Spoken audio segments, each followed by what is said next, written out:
680.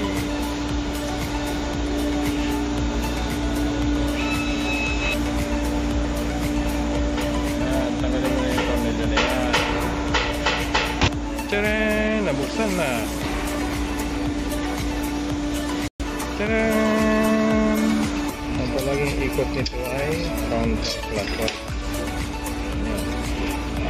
Dapat hawakan itong gitna para ito ikot ng counterclockwise. Dito, ayan, palaging may wave to. Wave pressure plate. Tapos ito yung taas. Ito pala yung taas. May wave din ang baba niyan. Tapos pressure plate sa taas.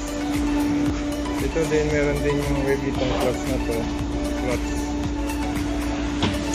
Ayan. May wave din yan sa ilalim. Taran! Ayan. Ito wave. Ayan wave. Ito na yung wave. Alon-alon.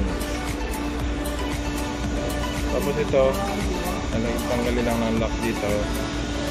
Saka ito, lock mo yung lock din yan dyan.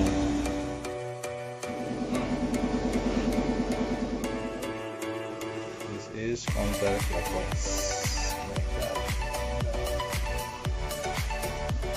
So, next wave clutch. With the foot clutch.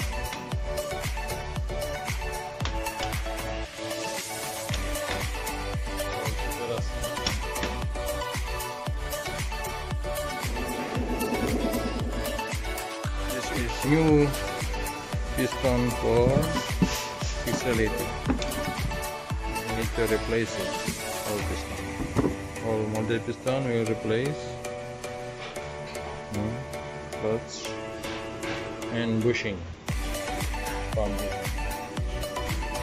Clean already. We clean from here. Here.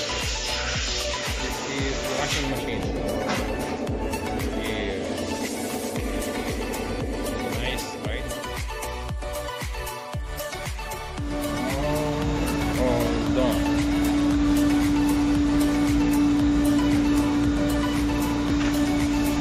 We need to replace the O-ring. This one here.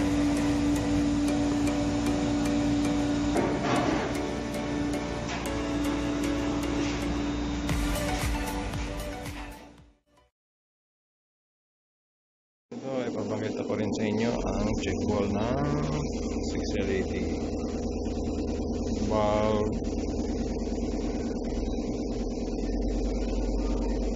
Okay, mamaya po pipicturean ko ito para makikita nyo, may focus nyo kung ilang check wall talaga para makita nyo.